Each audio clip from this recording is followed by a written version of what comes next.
Hello everyone, my name is Alex. And my name is Robert. And I'm Nick. And we are your Mugiwara Authority, your source for all things One Piece and One Piece related. The date is May 28th, and Chapter 749, Forward Ruffian Army, just came out. What'd you guys think?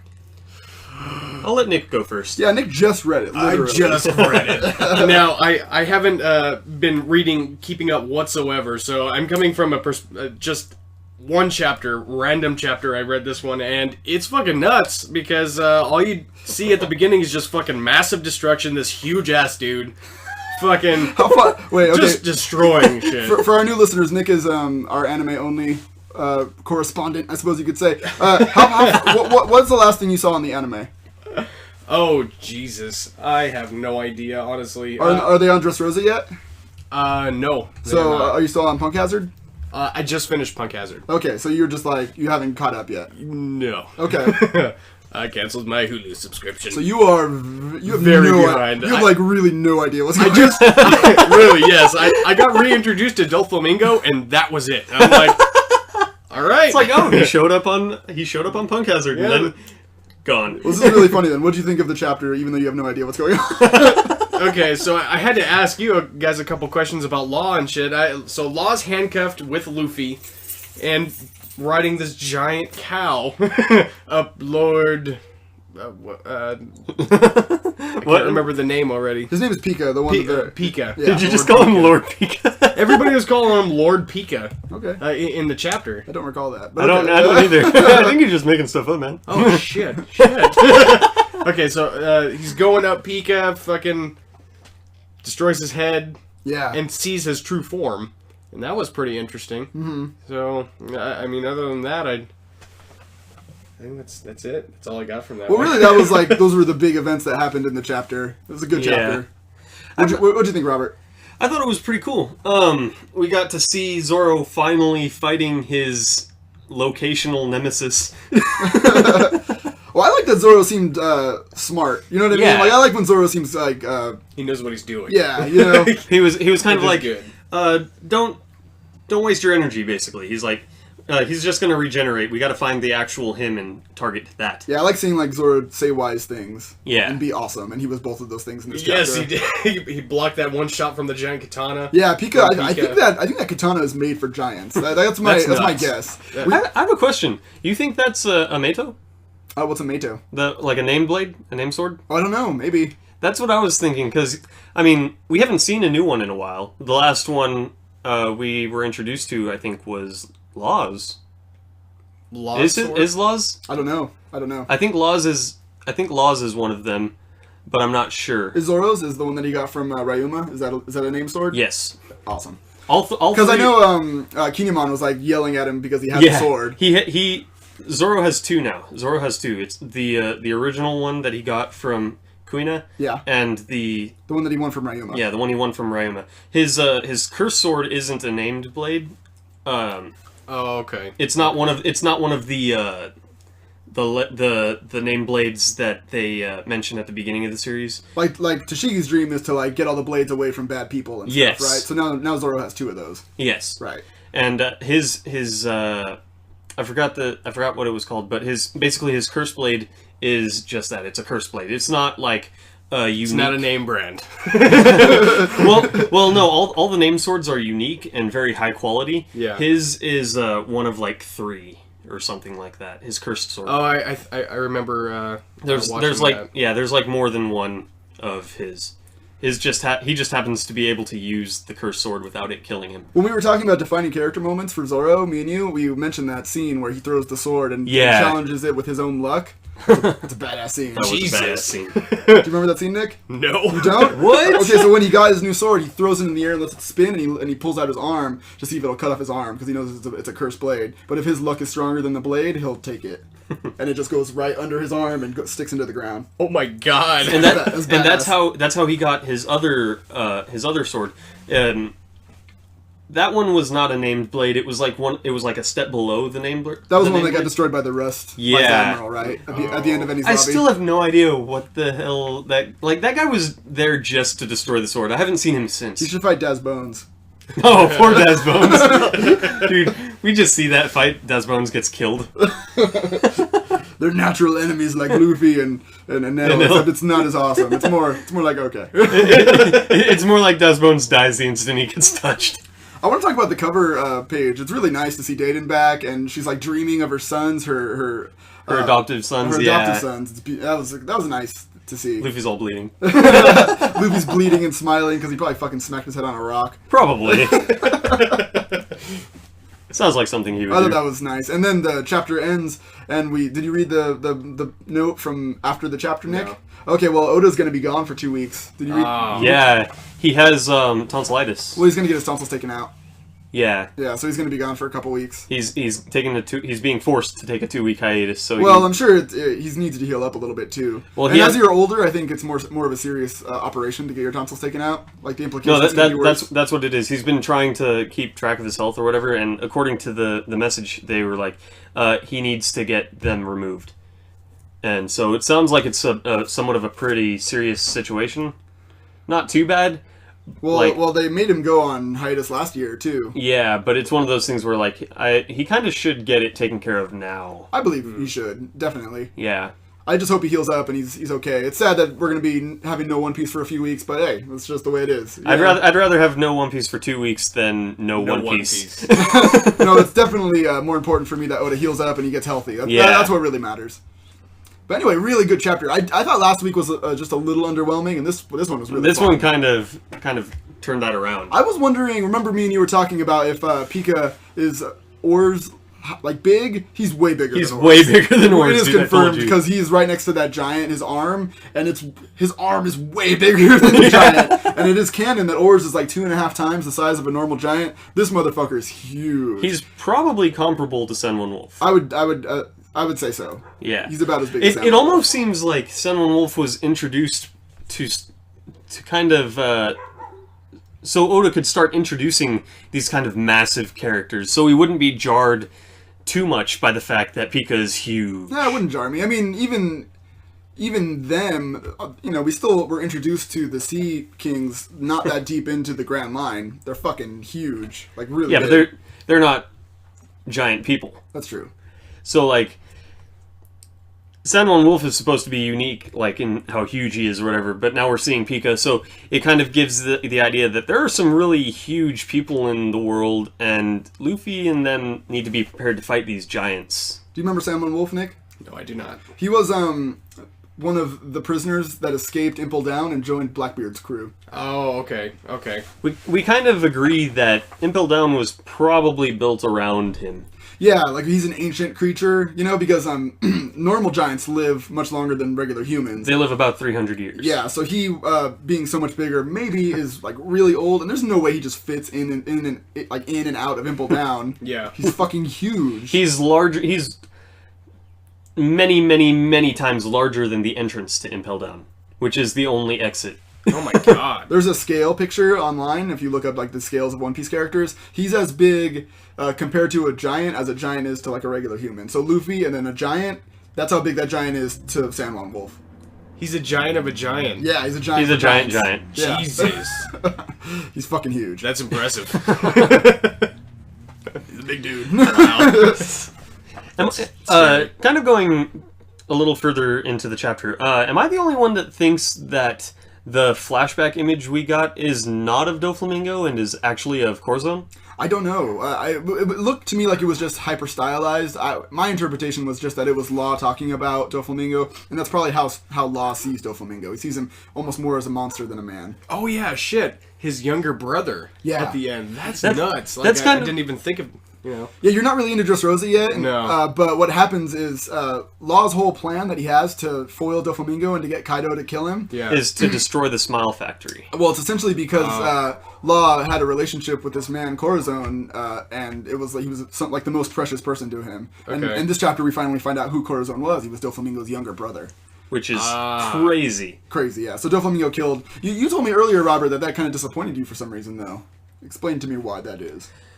Because it feels like we're going to be going into another flashback. Okay. And, like, we just recently got out of a really concise, really well done flashback for Kuros. But going into this, it almost seems like we're going to go a little further back and get a little bit more information about Doflamingo that might ruin his character a bit. Yeah, but this was a long time coming. We knew we were going to learn more about Corazon. You know what I mean? It wasn't something that wasn't going to be touched on. No, but I mean, like, I would have been fine if it was like the flashback or whatever, and it was of Corazon. But we're getting introduced to Corazon as Doflamingo's younger brother. Nick, do you have any questions about the chapter? Like, you didn't understand what the fuck was going on? Because I didn't. So, Pika's destroying everything. Pika, his devil fruit is the ability to control, like, rock and earth. Yeah. So he's essentially, creating a giant version of himself with the island around him.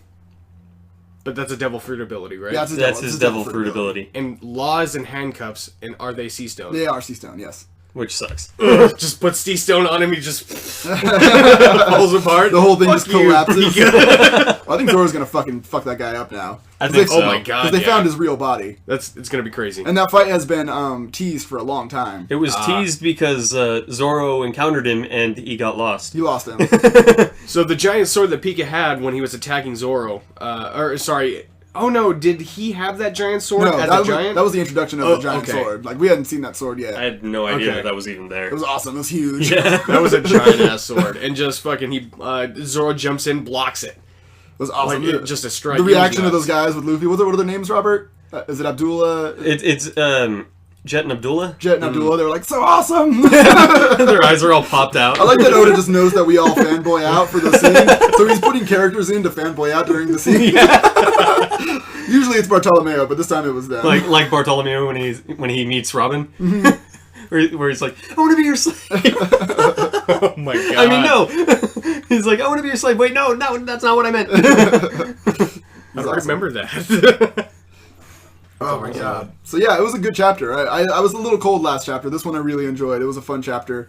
Just building up the Dressrosa arc further. Mm-hmm. Nothing too much to say about it really though. I mean, it kind of moved the way I think everybody sort of expected it to move. I mean, knowing a little bit more about Corazon and going to that direction is good, but again, it's nothing too unexpected. Right. Like a solid chapter more than an exceptional chapter in my opinion. Right. I just need to bring up though, or I need to emphasize that I think we could have been introduced to Corazon without him having to have direct familial ties with Doflamingo. Because with this, we're getting more information about Doflamingo, and it's kind of flattening his character a little bit. I agree with you that that's an area in which it could be that way, but I don't think he's gotten there yet. Like, Yeah, I think if you go too much into depth on who Doflamingo was, it'll ruin who he is. It'll ruin the mystique of the character in the now. And that's really what I'm worried about right but now. But I feel like you're faulting One Piece for sins that it has yet to cross, kind of thing. Well, I mean, like it could happen. The Corazon flashback could be a drag. It could be a drag or not. You don't know. Well, not necessarily a drag, but just like. It feels like I'm going to learn too much about Doflamingo in this flashback. I'm worried about that too. Don't get me wrong, but we're not there that's yet. that's kind of the fear that I have of what's to come next chapter. Yeah, well, we'll see. I mean, we'll just see. We don't know. We have to see, but we need to see the execution because at the moment they're really. I agree though that the characters like Doflamingo, the real fault is when we know too much about them, and then they're not interesting anymore. What's interesting is we don't know. Yeah. Well, other villains we know a lot. We know a lot about, but they're not Doflamingo. Yeah, exactly. Doflamingo's one of those chaotic characters. Oh, okay. Like think of the Joker in The Dark Knight. And you know how he kept saying like oh, this is how I got my scars and all this shit. What if we really knew everything? Like, what if there was a flashback to him being a little kid? Like, it would fucking ruin him. We don't care. Like, if we got a flashback to Joker and we see how exactly he got those scars. The exciting thing is, even he doesn't know. The exciting thing is, nobody knows. It's like he's this force of nature that was just brought on by the sins of the world. That the horrible things in Gotham created this fucking insanely villainous person. You know, he's the embodiment of those things. He's kind of the antithesis to Batman in that sense. He's almost not a real man. Yeah. You know what I mean? And that's sort of that's sort of the archetype of Doflamingo. Well, he's more of a symbol. Joker's more of a symbol of like the madness of Gotham, whereas like Batman's supposed to be like the symbol of like fear and justice. I think Doflamingo is a similar archetype working within One Piece. Okay. Just with no Batman. True. Doflamingo is cool enough to be Batman, though. It's cool enough to be the Joker. He is. Well, he's cooler than the Joker, almost. He would fuck the Joker up in real. If they went at Yeah, it. they would. Yeah. But at the same time, I think they would get along. What about versus Batman though? That's the real question. If Batman had like prep time, he could maybe fuck up Doflamingo. Batman's not a superhero. I think it would basically end up as another. Yeah, Batman's beat up Superman. So I think it would just end up as another like Batman versus Joker scenario. So like, you know, Joker gets the upper hand at times or whatever. Batman kicks his ass. Joker still escapes. I feel like if they went straight up like hand to hand, I think Doflamingo would probably fuck him up. Doflamingo's really strong. He is, but so is Batman. Batman's strong for a human. He's like peak human strong. Doflamingo's a One Piece character. Dude, think about it like this. If Batman could figure out a way to kick Superman's ass... No, I'm not. That's what I'm saying. With prep time, I think Batman could do it. But if they're just meeting in an alley, never knowing who each other are, I think Doflamingo would fuck him up, probably. But I don't think they would ever just meet in an alley like that. Well, they would never fight each other, period. So this is all... this is all just sort of up in the air. Like, Batman versus Doflamingo has to be the title of this podcast. Alright, Batman versus Doflamingo. Batman needs a devil fruit. Just saying. No, he doesn't. He would just make a suit of armor out of Karaseki. Yeah, that's probably what he do. That's essentially how he beats up Superman. Oh, it's basically like kryptonite infused armor. Shit. So we've got that. That would be such a good movie. That's Batman versus Doflamingo. Zack Snyder, make that movie. I don't want to see Batman versus Superman. I want to see Batman versus Doflamingo. Dude, that would be amazing. That would be amazing. That would be awesome. That's Doflamingo. Oh, okay. What? Would it be Ben Affleck? No. What are you talking about? No. I don't know who it would be, but it wouldn't be Ben Affleck. Oh, you mean as Batman? Yeah. You know, maybe. Whatever. Fuck, I don't care. Doesn't Just matter. keep him in the suit the whole time. I don't care. He just needs that Karaseki batsuit.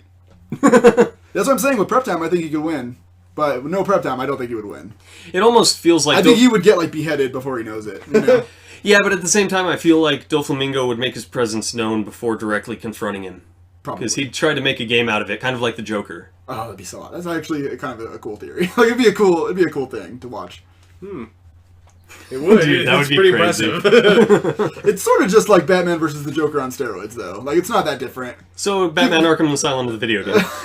Give the Joker a devil fruit. There. That's pretty much. You got Doflamingo. That's awesome. Yeah, This is the evolution. He started in Gotham. So now we Did just... you ever get that feeling, Nick? Because I always felt that way about Doflamingo. Do you feel like he is the chaotic, like, archetype within One Piece? Because, I mean, literally, his name within the underworld is Joker. That's his alias. So it seems even referenced. Yeah, honestly. it seems like it's kind of a...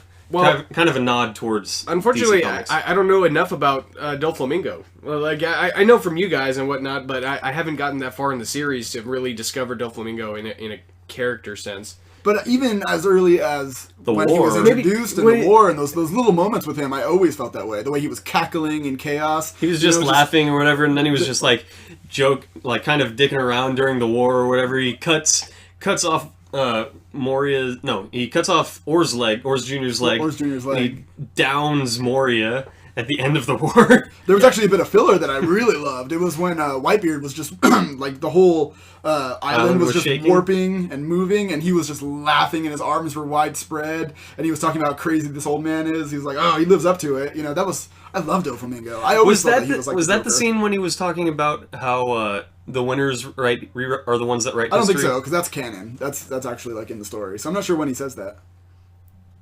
I think that's more like around Sabati when he's maybe talking to No, because Disco. Well, no, because he says it during the war too. He says it during the war. Yeah, you might be right. I'm not sure when though. Yeah, that's what I'm trying to figure out. Because I remember he had his arms open when he did say that.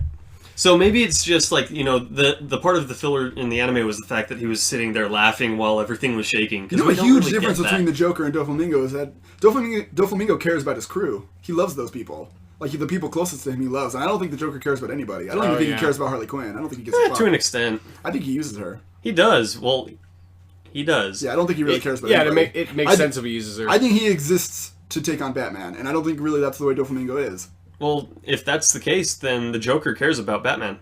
That's true. That's true. He cares about Batman. But I mean, you know what I mean. Like, in an emotional attachment sense. Like, they really... It is actually somewhat an emotional attachment. Because, Batman's actually spoken to the Joker outside of the costume. Joker doesn't care Well, who he is unless he's wearing the costume. would Law play that part then? That opposite part of Doflamingo? Because He's trying to take him down. Yeah. And I think that there was a reference in this chapter that kind of made me feel like maybe Law will have a more yeah. integral part in taking Doflamingo down than I thought. Because it always seems like they're building up to Luffy versus the bad guy. Yeah, You know yeah. what I mean? Where now it seems like Law... I mean, we know that he has a really He has a huge grudge intense against reason him. to try to take him down. that would be I impressive. almost feel a massive, like he kills- massive boss fight. He killed his boyfriend. They already fought, dude. They already fought. Yeah, that's why he's so fucked up. He got Doflamingo fucks him up. well. The problem with that is he wasn't alone. He was facing an admiral at the same time. Yeah, so, he was fighting both Fujitora and Doflamingo at the same time. Centipede! if only One Piece had combats like that. Do it again, dude! Go at it again! Dude. That'd be so cool. Dude, could you imagine anybody taking on a Shichibukai and an admiral at the same time in the series? Like, Fucking nuts. anybody short of Whitebeard, you know, like anybody short of a Yonko, basically. They could, Wait, Dragon? Maybe Dragon. Dragon could. That's about it, though. It's like, But we already have this theory that he's an admiral, anyways. well, he was an admiral. It's not our theory either, but yeah, it's a strong theory. Right. That he was an admiral? Yeah, we talked about this a couple podcasts ago. This guy named Double 4 Anime made a video about how Dragon was an admiral in the Navy back in the day. That he Oh, okay. and this theory's backed up very well by the idea of Chinese mythology and the four beasts associated with like north, south, east, west, stuff like that. And the other the current three admirals at the time of their introduction were all associated with one of those beasts. And Dragon is the only he's the only character that we're introduced to that fits the missing creature. And he goes further into it and saying that it's probably why Garp was always so averse to actually being an admiral. Because it was a position once held by his son, so he wouldn't want to take that position. Oh, Jesus. And oh, my God. and it also kind of fits with why he wanted so much for Luffy to be in the Marines. It's funny, that video, I know neither of you guys really know, but in the YouTube anime community, there's like this big, there's kind of a big feud between like bigger YouTubers, and a lot of people are accusing guys like Double Four of not actually like looking in depth into the series, and then he comes out with that video, and it's a fucking good video. It's and really it makes me good. go like, God damn, like, he actually like did some research and shit. Yeah. So I don't know if maybe that's him kind of thumbing his nose at those people and saying, well, look, fucker, I could fucking, I come up with good theories too, you asshole. It was a good video. It was a good video. What do you think, Nick? What do you think of the idea of Dragon potentially having been an admiral back in the day? I have no idea. Honestly, I don't have anything good. I have no idea. Personally, I think it fits because of where he ended up. Like right now, he's leader of the Revolutionary Army. You can't be a weak bitch. You know what I mean? And admirals are not weak bitches. They are not. They're very powerful. Would it make sense that Aokiji would work under him then? Oh, maybe they had a friendship back in the day. They probably did, yeah. Oh shit, that's interesting. God damn it. Well, because didn't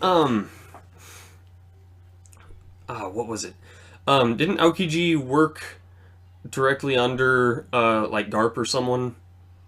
I don't know. I just watched Film Z. He was trained by Zeph. He was trained by Zeph in that movie. Yeah, I know because I know he not necessarily canon, but close. Yeah, because I know Akainu and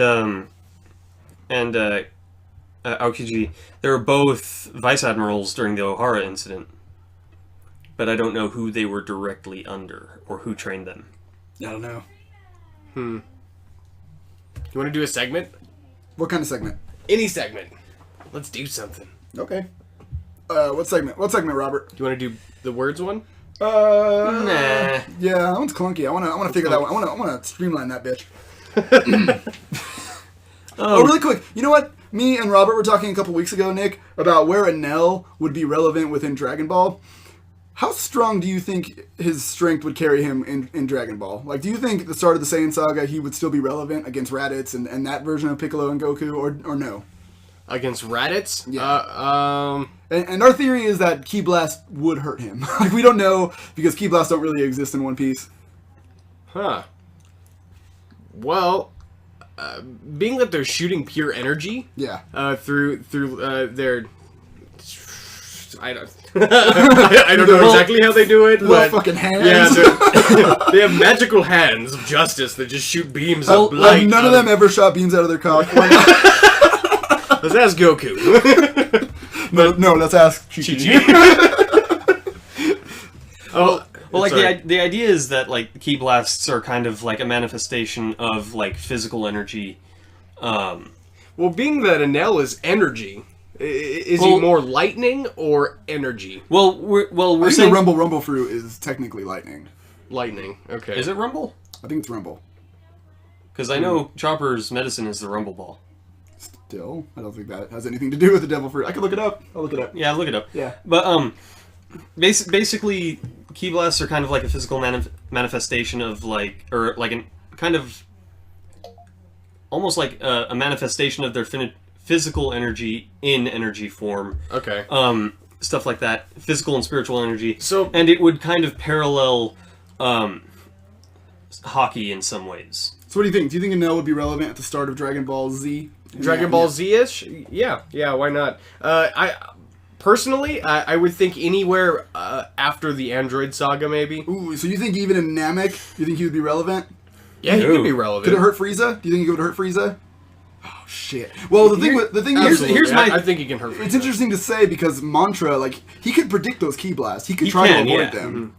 But he's also a cocky fighter, and I think he'll just be like, I can take it. I'm God. God. The way I see it, now that he brings it up though, I kind of see him being able to hold his own against the androids. English name, Rumble fruit. Oh, is it? Goro no Mai. Yeah. Weird. Rumble. That, Knew it. That doesn't make sense to me. Like it would make more sense if it was just literally lightning. Whatever. Anyways, but like it kind of makes sense that he might be able to hold his own against the androids because he could overload them in the way that Vegeta did. What about 19 and 20 who could absorb energy? No, that's what I was saying. He could overload them in the way that Vegeta did. But he didn't. Vegeta didn't overload them. He almost overloaded 20, No. didn't he? No, Wait, he- was it 20? No, 19. it was 19. Yeah, 19. And 19, And then he just tore his arms off. well, yeah, he tore his arms off, but he didn't overload him. Like, he was taking his energy, and at the end, Vegeta needed a senzu beam. Like, he was fronting against Yeah, Jiro. he got drained. Yeah, he got drained really bad. He apparently he was fronting. He was like, "Come on, Jiro, take me Yeah. on then." And really, he needed a senzu beam. Like, he might have got fucked up by Jiro at that point. So he wasn't overloading him. Yeah, Well, they overload Super 17 in GT, but fuck GT. So I'm going to ignore that, but basically, they can be overloaded because they have limited storage capacity. So, an L based on his ability, theoretically, you don't know that. Yeah. He fucking took a Kamehameha, dude. That's Oh, enough here's- to destroy yeah. the planet. No, right, Could but- could an L Thor do that shit? No. Who knows?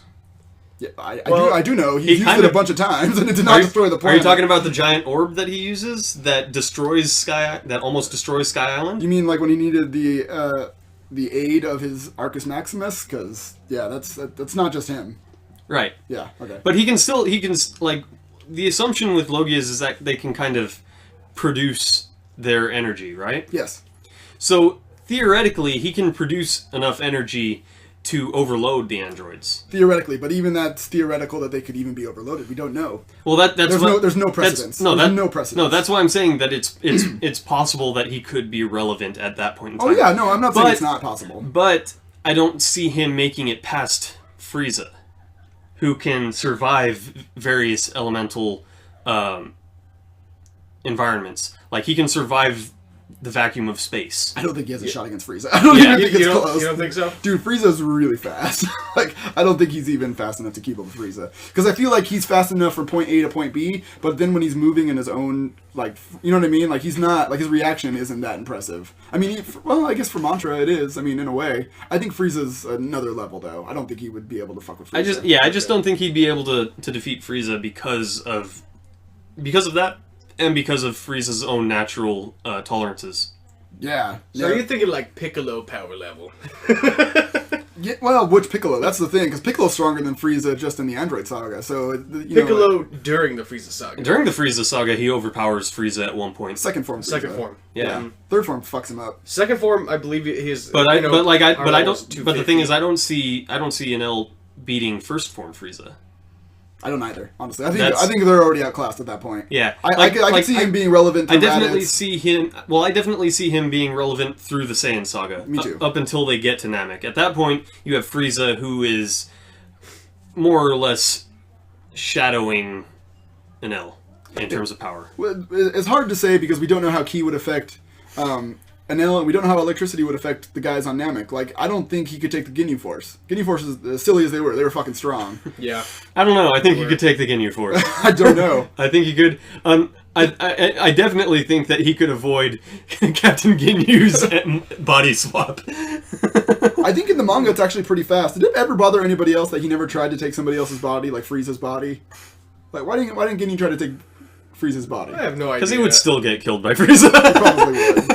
Frieza would just be like, alright, I know your body, I'm gonna kill you now. Frieza was much stronger. I think Frieza would have just reacted too fast and killed him. Yeah. I think there was also a side effect of his ability. Wasn't Goku, like, unable to move? That's because he fucking... like, when he was in Ginyu's body? That's because he stabbed himself before he switched. No, Ginyu stabbed himself or whatever, but when he used the swap, I know in the anime it was dragged out and Goku couldn't move during the transfer. I think what happened in the anime, I haven't read it, I'm actually going to read it soon. I think what happened was that he wasn't able to use his full power. He wasn't able to use Goku's full power when he was in Goku's body. Do you remember that? No, I know Ginyu was. I think you're missing what I was saying. Yeah, I'm not understanding what you're saying. Like, I don't remember him not being able to move or anything. I don't remember that. Before Ginyu even used the ability for the first time, when Ginyu was still Ginyu, Goku was still Goku, and Ginyu punctures his own body and then initiates the transfer. When he initiates the transfer, for whatever reason, Goku can't move. Okay, I don't recall any like exposition where Goku's like, "Oh, I can't move." Do you, Nick? I know it was in the anime. I don't know if it was in the. Just grab the book. The manga. Yeah, think about it now. I think so. I think that did happen. I wonder why, because that's never really thought about that. Well, then would that work on Frieza? It's like, oh, I can't move. All right, I'm you now. I think that would be. But I also think that Frieza would notice. Did he have too much respect for Frieza to even try? I think Ginyu had a lot of respect for Frieza, but at the same time, I also think that Frieza knew enough about Ginyu's abilities to be able to realize when he's going to try to initiate something like that. Okay. And I think he needed to be directly facing the person when he used it. Oh, he also has different forms. So if who? Oh, Frieza? So he would have to go through his forms, and he only has a specific power level for each form. It's true. So, he's like holding himself back. Yeah. Yeah. So if somebody did take his body, he'd be stuck at 250,000 power level according to the trading card game. So you think Enel would be relevant up through the Android saga? What do you think of what Robert was saying? Do you agree that like he could overload the androids and shit?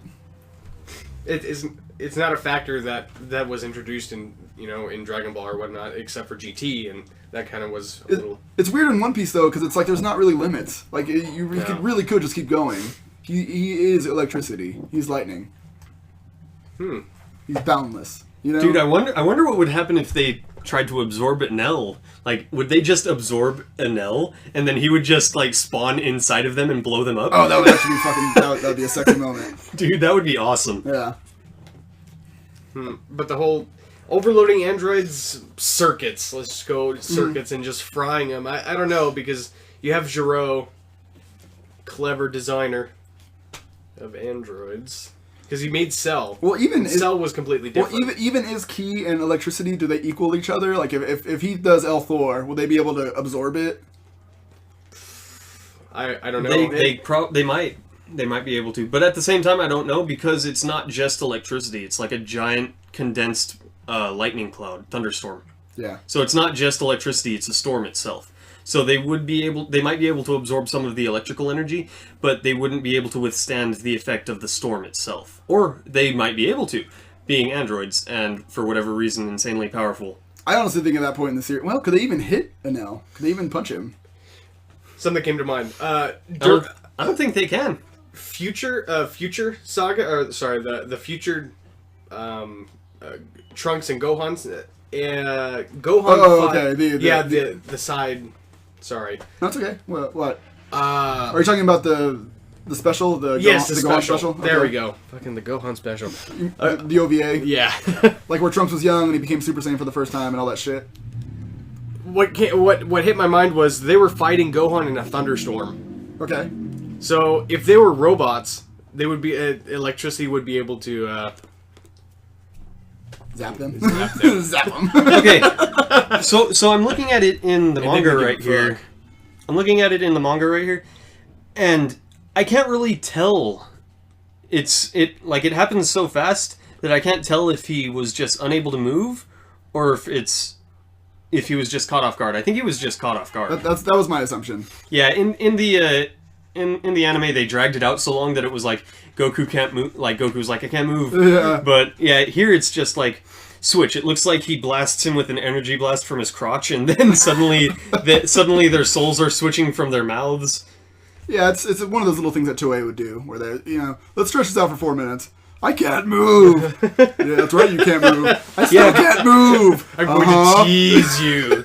It's like this. Yeah, What's that coming out of my mouth? Something's also coming out of my mouth. Yeah, because it happened so instantly in the manga right here that Goku doesn't even know what happened. He's just like, why am I over there? Yeah. But I think Frieza's reaction time would probably be much faster than Goku's at that point. Where Goku It would be is. much faster. Yeah. So it's probably scary to do that. Yeah. I don't know. And at the same, and like I was saying, Frieza probably already knows about all of Ginyu's abilities. I think talking about Enel, it's pretty clear that he just doesn't fit into the Dragon Ball world that No, he well. doesn't. You know what I mean? But I still think Oh, it's weird But I still because think he would be relevant through Saiyan. Like that's where I'm almost certain. Like it'd be interesting to see him against Raditz. he would be a or god Nappa, at the or Nappa. beginning of Dragon Ball. Well, at the very beginning, for sure. Through the entirety of Dragon Ball, he would be a god. Well, it's weird because Roshi wasn't weak. Roshi was able to destroy the moon. He was able to destroy a giant mountain, a burning mountain with his Kamehameha. So, I mean, I don't know. Could Enel take that? I don't fucking know. But would he let it? Would he That's take true. It's a slow. Roshi has to get all muscular. it? Yeah. Would he allow himself to be defeated by an old man is the question. I don't think Roshi could take Enel Thor. I don't think so. No. A fucking 14-year-old Goku almost fucking beat him. So I don't think. I don't think he could take just a bolt of lightning. Yeah, I don't think. I mean, he probably wouldn't die. Roshi's a strong old man, but But he would get really fucked up. he would get fried. Yeah. That's interesting though. Could they Heart even attack. punch him? Could Heart they even attack. punch him? Like, could the androids? I don't could think the anybody? androids would be able to hit him. Like, basically, 19 and 20 would have to rely on their ability to absorb energy. Well, they can use key blast. 16, 17, they don't use them very much, though. Well, Jiro uses them with his eyes Yeah, laser beams. pretty often. Laser beams. But here's the thing, is that I don't think his attacks are key blasts. I think those are actual lasers. Yeah. So would L's? Or who's? Jiro's with Jiro's, his eyes, okay. where he goes, boo, and he fucking Okay. destroys like a bunch so of... so the question is, would Poor Yamcha. Dude, he didn't even get hit by that. He just got punched through.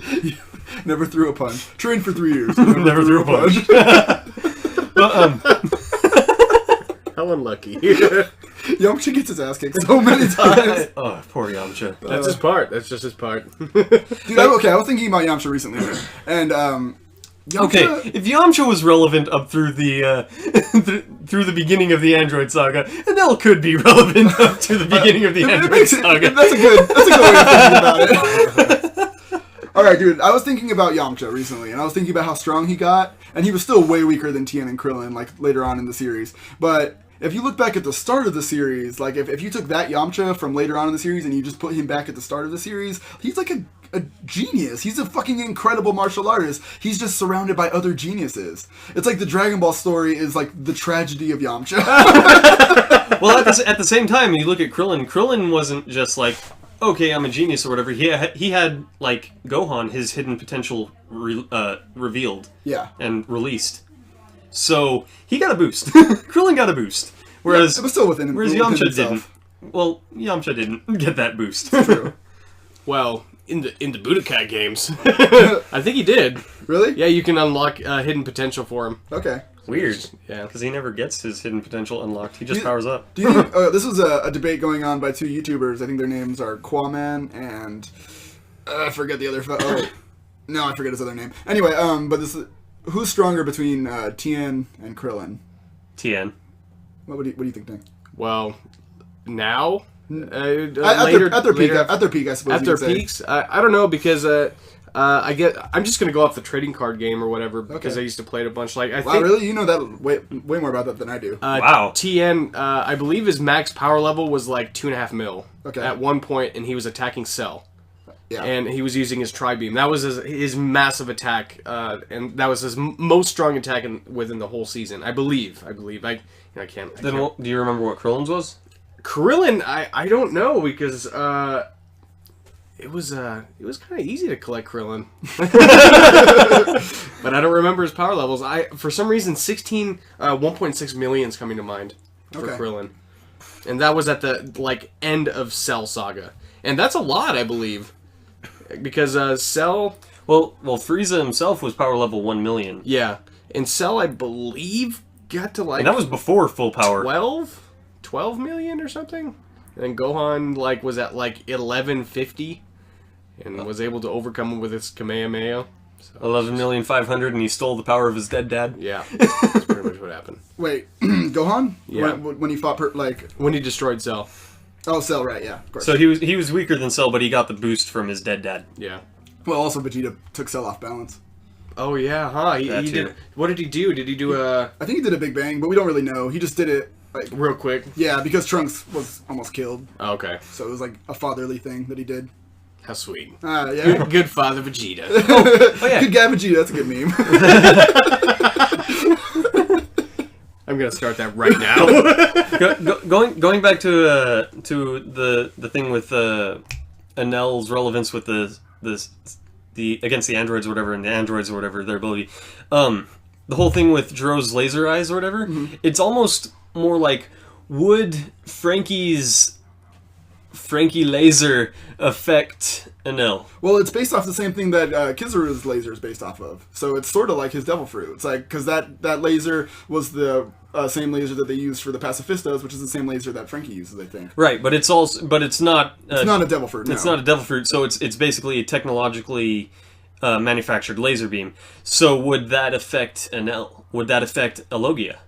If we find out at some point that Frankie's laser affects Elogia, then we know that, okay, Enel might not have been able to take Dr. Jiro's laser eyes. That's such a funny thing, because it doesn't mean that, but it's like the closest we could get. It is. Therefore, Jiro cannot laser people and hurt them. It doesn't...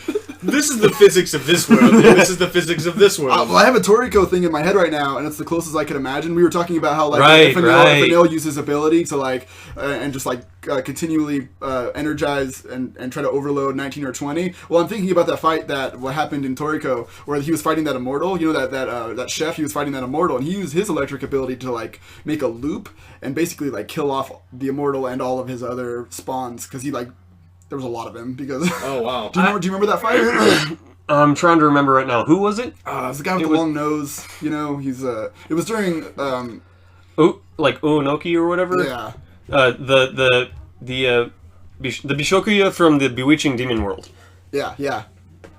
Yeah, what? I like that guy because he just confronted the four kings like they were nothing. I was like, fuck it, whatever.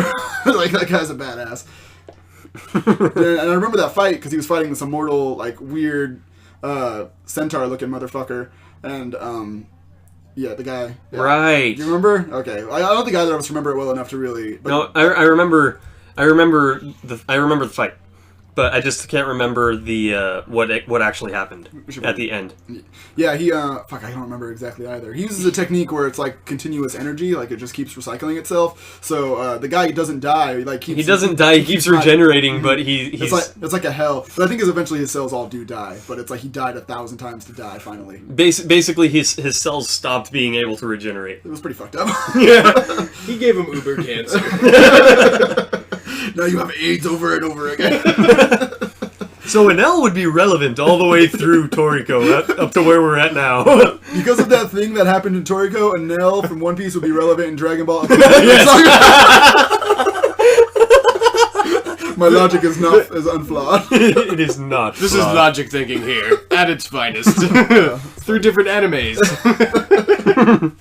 Awesome. What are we at? We're at 44 minutes. This is probably another bad discussion to bring up, but what about Whitebeard? How far would he be relevant?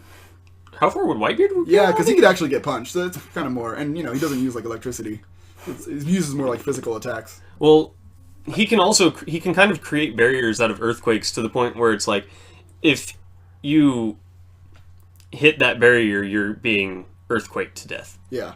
So he might be relevant really far along. I kind of think so too. I think, well, especially considering his ability, it has the potential to destroy. It has the potential to destroy islands. We've already seen that, so it has the potential to destroy large portions of the planet. Yeah. To me, like energy attacks from Dragon Ball Z always, to me, never really made sense because fucking Krillin can just use a Destructo Disc and just cut somebody in half. And, oh, you're dead. It's basically concentrated energy, concentrated ki in the form of a disc. Didn't Cell take one and like it didn't do shit to like? It split him in half, but he can regenerate, right? I don't remember. I don't remember exactly what happened with that, or if it was filler. No, he cut one of the Cell Juniors in half, and they turned into like 2. What? Really? I thought Gohan had to fucking take off all those guys. Yeah, Gohan had to take them out. Krillin cut one in half, and it turned into another. They regenerated or something like that. It was something weird. It was nuts. Gohan just one punched the fucker and He's like he punched it into explosion. He was like, "Okay, I'm gonna kick you in the nuts to the point where you explode." That was like Gohan's most badass moment. Yeah. Like, turning Super Saiyan 2. Absolutely. And taking out all the Cell Juniors and then... Oh, that was awesome. He was badass. Well, to me, Gohan was badass because the future Gohan... Gosh, I wanted to say something when you brought that up, when you brought up the Trunks special. Yeah. That's my favorite Super Saiyan transformation. Like, all the pivots of like why they turned Super Saiyan, Gohan dying and Trunks seeing his corpse and then turning into a Super Saiyan, that's my favorite. It's not even canon. Yeah, but because that happened, it's like my favorite. It's so emotional. It's fucking awesome. It's really good. Well, let's see. What other Saiyans turned Super... Okay, so Goten turned Super Saiyan because he was pissed off at Chi-Chi in the anime. I think that's not... I don't think that's canon. Okay. I think when they go to that time skip, it's just Goten and Trunks could turn Super Saiyan when we don't really know why. Okay, and then Vegeta... But at the same time, we do know that both of them idolized their fathers. Of course, yeah. So whereas... but Goten hadn't met Goku up to that point. So he still somewhat idolized him. He idolized the idea. Well, then, like, he really idolized... Like, so he's an idol. He literally idolized Goku. I don't think if anything he would idolize Gohan, though. Whereas Gohan didn't idolize... So he was a horrible father. Yeah, of course. Well, Gohan didn't... He idolizes Piccolo more. He didn't really idolize anyone, though. Well, he, like, was wearing Piccolo's, like... He had respect for him, because... That was so awesome, too. But I think mostly he was wearing that because he trained under Piccolo first. Like, Piccolo is his real, like, trainer. The original sensei. He's the original teacher for him. So, the other transformations, of course, Goku on Namek, where Krillin gets killed in front of him. He turns into a Super Saiyan for the first time. Vegeta, he just goes off into some fucking rock and almost gets killed. Oh, okay. Yeah. He gets pissed off at the fact that he can't turn Super Saiyan. And then he turns... I'm pure, unadulterated badass. That's awesome. I want to turn Super Saiyan. I want to. That made me laugh so hard. Okay. Gohan, they were just in the hyperbolic time chamber. They were just training. I mean, he was going through some major emotional distress because there was a bug man that was about to destroy the world. But Bug man! If anything, his Super Saiyan 2 transformation was more like in line with the Super Saiyan transformation up to that point. Yeah. Because 16 gets killed in front of him. And 16, I think he relates to 16 in the way that they're both very gentle. They have like a very gentle nature about them. They're both, for the most part, pacifists. Yeah. They don't fight because they want to. They fight because they need to. Wow, I just realized that Toriyama does pacifist way better than Oda, because nobody likes Rebecca. Yeah. Yeah, right? Think about that. He does pacifism way more better. Because everybody likes 16 and Gohan. I mean, not everybody, but most people. They're well-liked characters. Well, everybody likes Super Saiyan 2 Gohan. Everybody, yeah. No, nobody doesn't like that dude. He's awesome. Nobody, I mean... Who's Rebecca? You haven't met her yet, because she's in Dressrosa. Damn it. Fucking catch up. Oh, man, dude. You gotta catch up. You really do. Oh, man. Are we still recording? Huh? Is it still recording? Yeah. So we were at 40 for a little while. Nice. We're at 48:30. Alright, so we know this thing can record for a while. Should we call it like an hour? Let's keep going. What? Yeah, dude, We'll an hour. call it an hour. About an hour. An hour is a good level podcast. We could do multiples if we have to. Let's do... do you want to do a segment? Oh, well, okay, what kind of segment do you want to do? Before we do that,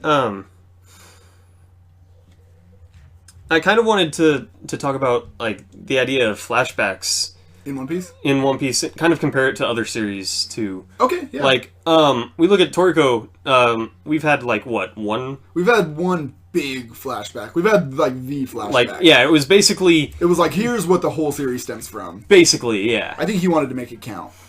Yeah. Where Toriyama never really had flashbacks so much as he told a big, interesting linear story.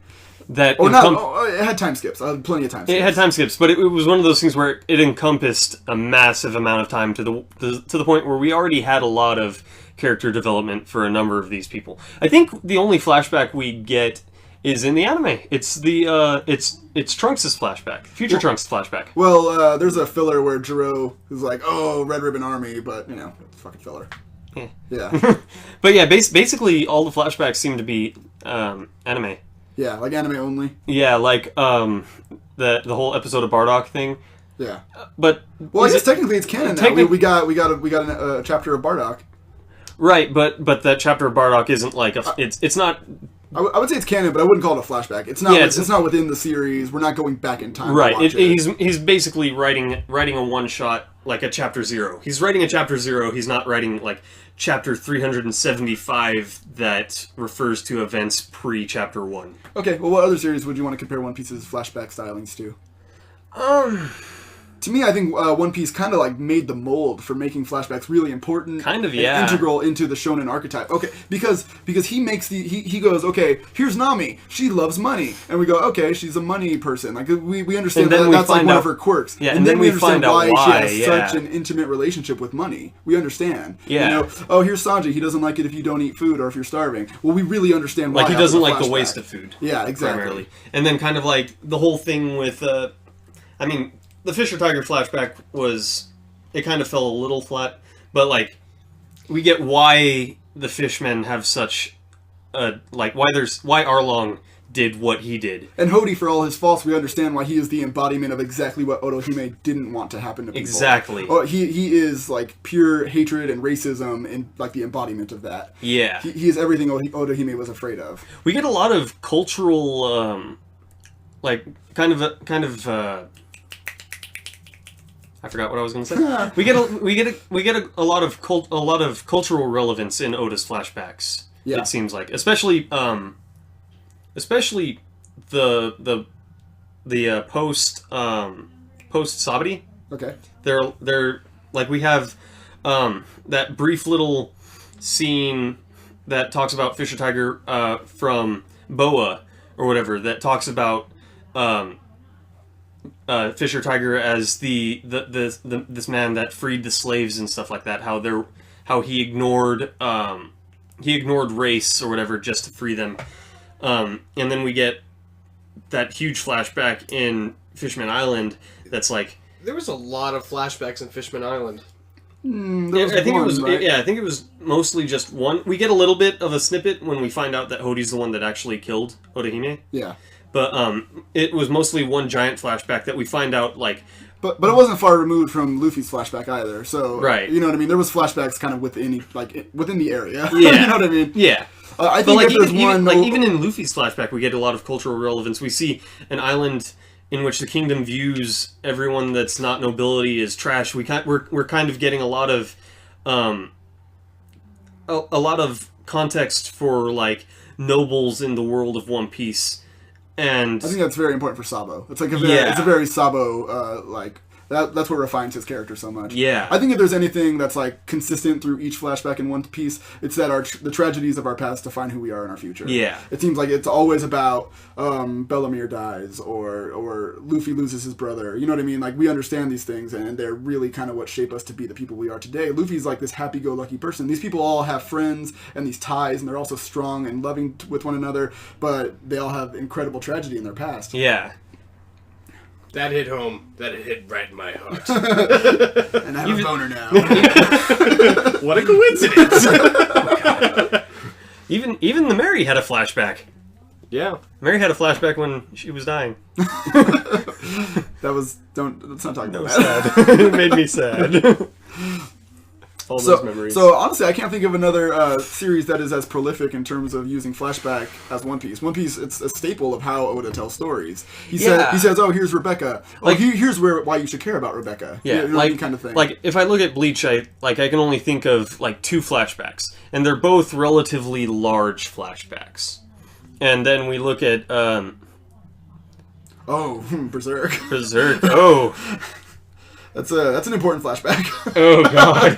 That might be the single best flashback of all time of any series I've ever read. I think so. That was a It's like a 10-volume flashback. That was a huge flashback. It's a 10-volume flashback. It's fucking long. Here's the thing. We're introduced to Guts in the first chapter, and then from then on it's flashback. Yeah, it's young. It's young Guts. The entire first arc is a flashback. Yeah. It's like, here's this guy chopping horses' heads off with a giant black sword. Oh, here's him as a little boy getting raped, and then it's fucking like crazy. getting sold to the guy that raped him. One of the best things you'll ever read. It's fucking crazy. It is crazy.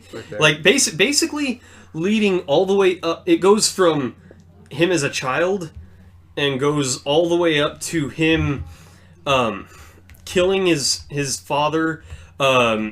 He joins the Band of the Hawk. They do all their stuff. The Band of the Hawk becomes famous. All that stuff. Guts leaves. He's an adult. He leaves.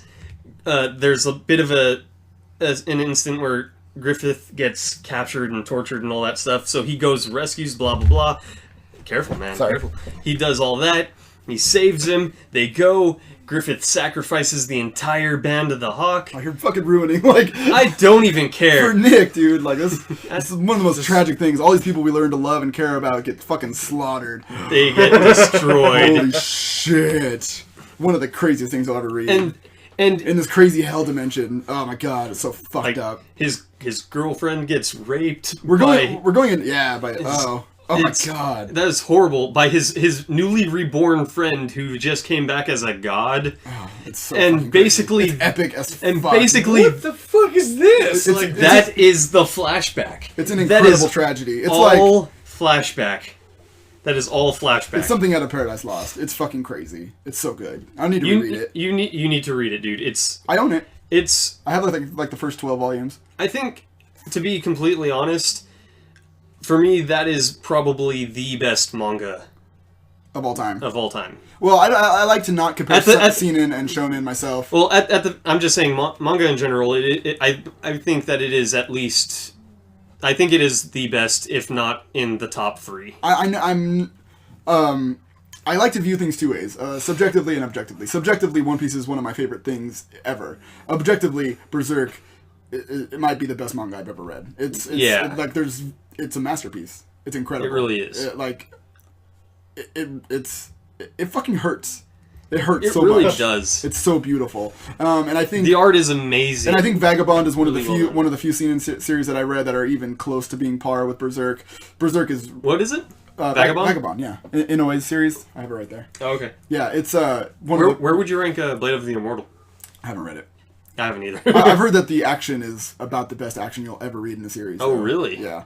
So, but of the series I have read, I would say Berserk and Vagabond are probably the 2 best. Where One Piece is my favorite. Now I have to read Berserk. If that makes any sense. Damn. I was trying to think of any comparisons with Full Metal Alchemist because I was thinking about that too. And the only character that comes to mind is we get Hohenheim's flashback. Yeah, and we get them young, so it's not so much a flashback so much as it is them like a Romance Dawn type thing. Yeah, that was more Romance Dawn. Like we're introduced to Ed and Al being young, and again the tragedy that shaped them into who they are. You know, remember we were talking about this last week. We were talking about how we haven't seen any series quite like Dragon Ball in which we follow through the entire life of someone. Was that an actual part of the podcast last time? I believe that was part of the podcast. What do you think of that, Nick? Because I love that so much that if you want to read Dragon Ball, if you want to sit down and go, okay, here's book 1, and you take a week and you go, okay, here's book 42, the end of the series, you can meet a 12-year-old boy. Well, 14. He doesn't know how to count. So you meet a 14-year-old boy. He thought 14 came after 11. So oh, no, I'm sorry. Yeah. He thought he was 12, but he's really 14. Yeah. He thought marriage. Marriage was a food. He's actually older than Bulma. He's incredibly stupid when we meet him. Oh my god. He doesn't know what girls are when we meet him. He does the pat, like where he touches their crotch, and he's like, "Where's your?" Like, he's shocked when he finds out that Bulma doesn't have balls or a tail. Like he has no fucking idea what people are. Basically, He knows Gohan. Like, that's the only person he knows. Grandpa Gohan. Yeah. That's it. Anyway, okay, so we meet that little boy, a 14-year-old boy. He seems like a child, really, because he's 14, but he's chibi. He's little. Yeah. And we meet and we know him up to the time that he's a 50-year-old grandfather. Like, to me, that's something so special about Shonen, about that specific Shonen series that never really gets brought up. When people compare it to its contemporaries like Yu Yu Hakusho or Rurouni Kenshin or Slam Dunk, I don't think anything is like in that way. It's one of the best manga ever. Even One Piece, One Piece doesn't really it doesn't match up. We meet Luffy as a 7-year-old, and in the same chapter he turns into a 17-year-old where he remains for most of the series, and now he's been a 19-year-old for a while. And we get another flashback with Luffy. We get a flashback with all the really important characters. Yeah. But we go step by step, 14-year-old young man to 50-year-old grandfather. Yeah. And to me, that's fucking crazy. It's so awesome. So what do you think of that, Nick? Is that something... It's a large story. And having such a complete beginning to end story like that,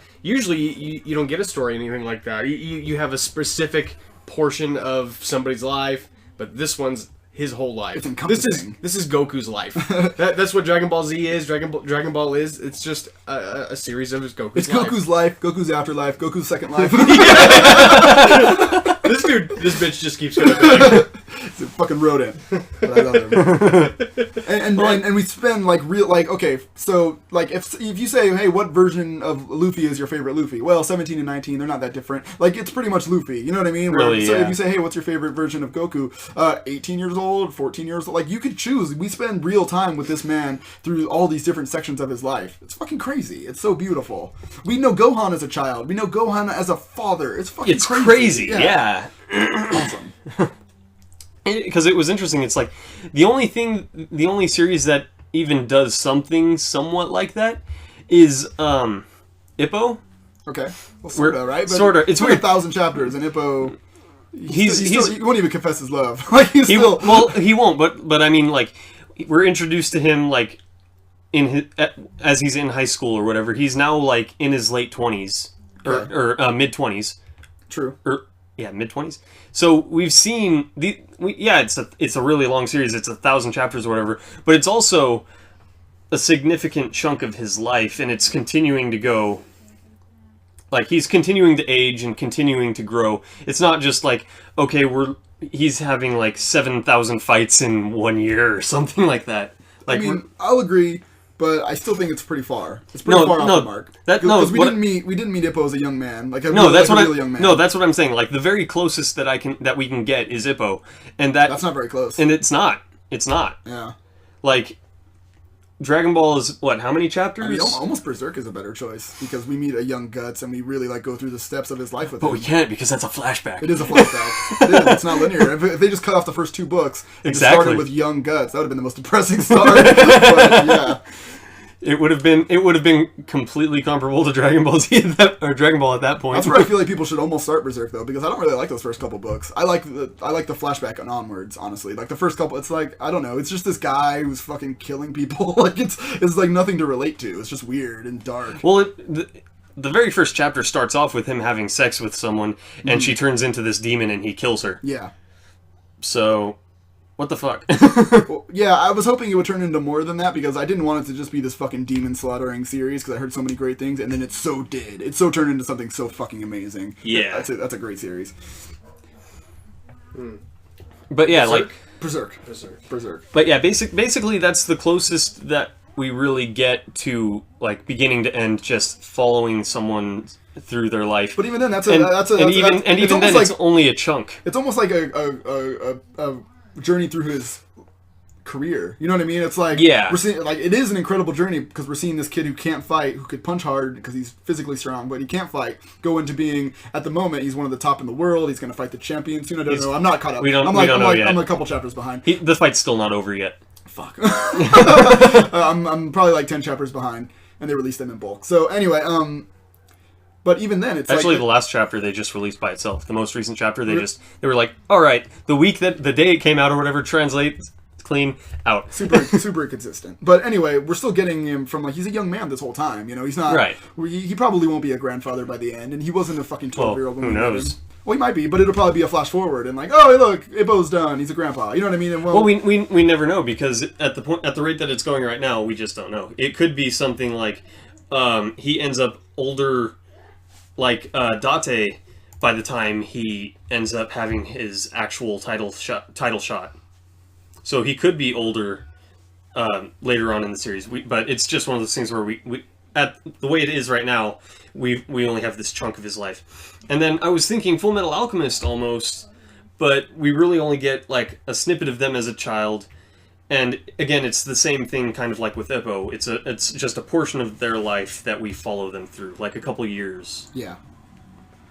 Nick, there's a idea throughout the fandom that in One Piece they're probably gonna have another flash forward, like another time skip.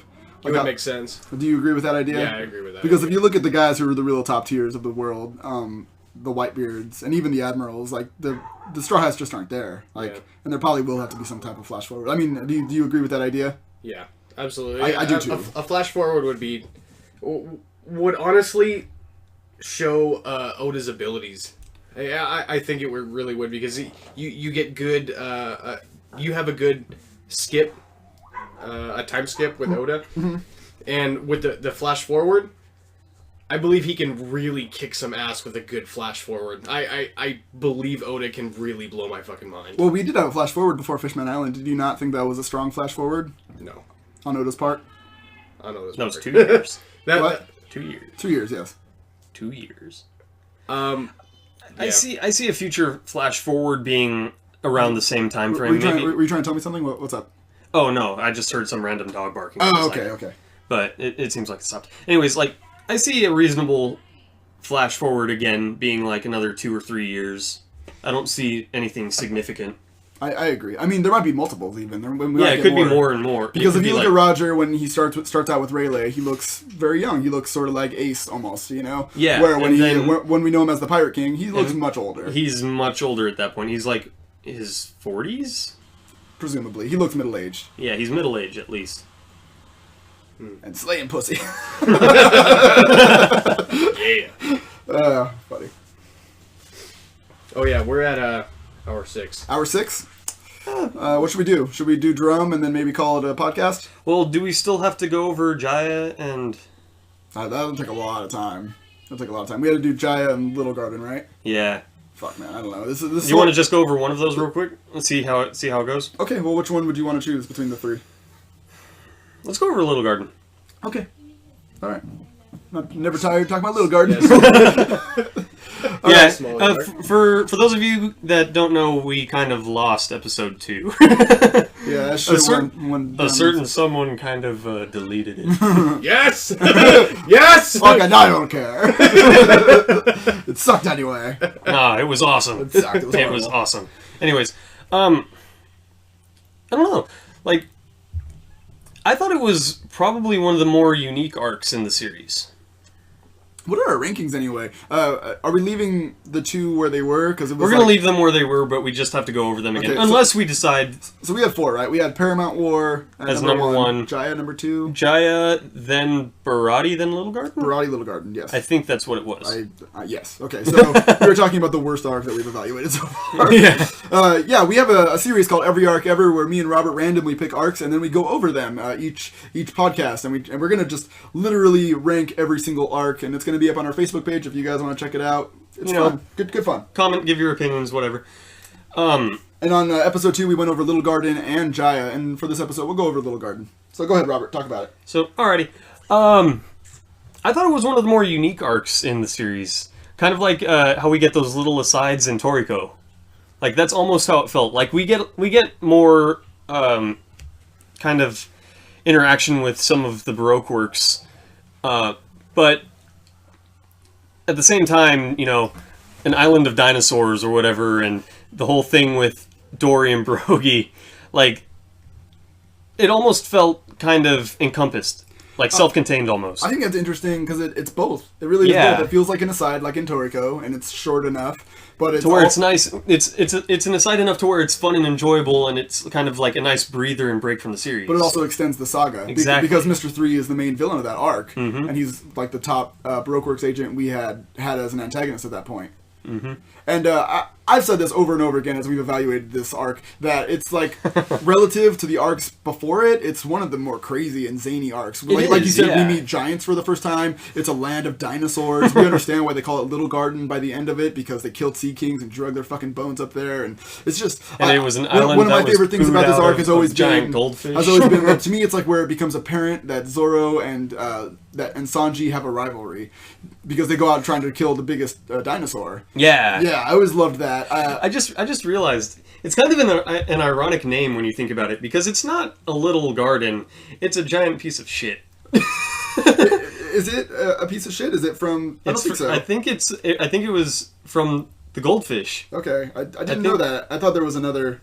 I don't think Little Garden's a giant piece of shit. I could be wrong. I think it is. Okay. Maybe. And that's why it's the worst arc. This arc was a giant piece of shit. No, because remember we get the kind of parallel between Usopp's lie of the giant gold ship. The giant gold shit. This is in Toriko. That's something they would do in Toriko. Yeah. How are they seeing through the gold river that they're in, or whatever the fuck? I mean, the chapter. Who knows, dude? Toriko. Toriko logic. It doesn't make any fucking sense. Maybe it's just golden in color, like amber piss. Oh god. So they're like in Piss Lake right now? Basically. It's amazing Komatsu got them out of Piss Lake. Oh fucking, I love Toriko. It's even sillier than One Piece. It really is, yeah. Like, where does he get these fucking ideas? It's kind of weird, because anytime we get an aside in One Piece, it's like really goofy, really somewhat zany. I would say the closest thing we had to what we get of those like little side arcs in Toriko is probably the Davy back fight. That's what it feels. Yeah, and people hate it, so that pisses me off. I love it. Yeah, I thought it was good. I wish we had more. I can understand why they did if they're judging it based on the anime, because it was extended way longer than it needed to be. The filler was bad, but. The arc itself is relatively short. I wish we had more like little like 1-volume level arcs in One Piece, like more something fun and enjoyable. It's weird though, because we look at these little asides in One Piece and it's like they're all somewhat goofy, zany, or whatever, and then we look at the little asides in Toriko and they're the exact opposite. Well, that's not always true. Because like maybe recently. Because the entire series is just like crazy, and then we get little asides in Toriko that kind of make us just relate to the world and stuff like that. Like the little chapter about the tiger chickens, and like that how that was just kind of like one of those beautiful moments in Toriko that it wasn't relevant to some crazy huge plot that was going on in the series, but it kind of helps us to associate with the characters a little bit more, and that's kind of how. Like that's kind of what Little Garden does, but it does it in a more goofy way. Okay. It's like less touching and more silly. More supposed to make you laugh. Yeah. Yeah. Whereas we get our touching moments like in the main story. We've evaluated this arc over and over again. We have our favorite gags where Zoro wants to holds the sword. He wants to pose because he wants to be a sexy statue. If he's turning into a fucking statue, he's going to look cool. And basically he's like, I told you should have picked a pose. He gets some of his scars that he's been carrying on through the rest of the series where he almost cuts off his fucking legs like a mad person. We get that Luffy is influenced easily by trickery. Like that's one of our earliest examples. We find out his major weakness, basically. Well, I guess we kind of get that back with Django back in the Kuro arc. Like, he gets hypnotized. He does get hypnotized, but it turns out in his favor because he just straight up destroys the boat. Yeah. He just goes, Argh! All I'm saying is, like, Django, you're asleep. Yeah, crushes him. Crushes the entire, like... All I'm saying is maybe this isn't the first, like, part of precedence for that, but still, it's important. It's the first clear instance of trickery being a major weakness. And a negative impact on him. Yeah. Besides that, we get Zoro mentioning that he wants to fucking have a flame sword one day. Like, that would be cool. And then we see later on, like how many hundreds of chapters later, we meet Kinemon with his sword that cuts fire. And Zoro's interested in that. Exactly. Yeah. So Wano Kuni is probably going to be important. We get, of course, Usopp's relationship with the Giants, and that's obvious. I mean, we don't know for sure. We get precedence for his. Yeah, we get precedence for that in this arc. Yeah. So I mean. Because it's at the bottom of our list, don't think we don't love it. I love this arc. It's a great little arc. It's so much fun. It's at the bottom of the list, but the other arcs are still really good as well. Those are all exceptional arcs. I love Barati more than most, and I mean, you can't beat the Paramount War and Jaya. Jaya is one of the best transitional arcs in the whole series, bar none. You know what? I think we have enough time. Let's just go over Jaya real quick. Okay, well then you start. I'll let you ranked- start this one. Okay, Jaya. Right now it's ranked second in our list. Yes, right below Paramount War. Paramount War is just it's a monster. It's kind of a beast. It's gonna be hard to beat. Yeah.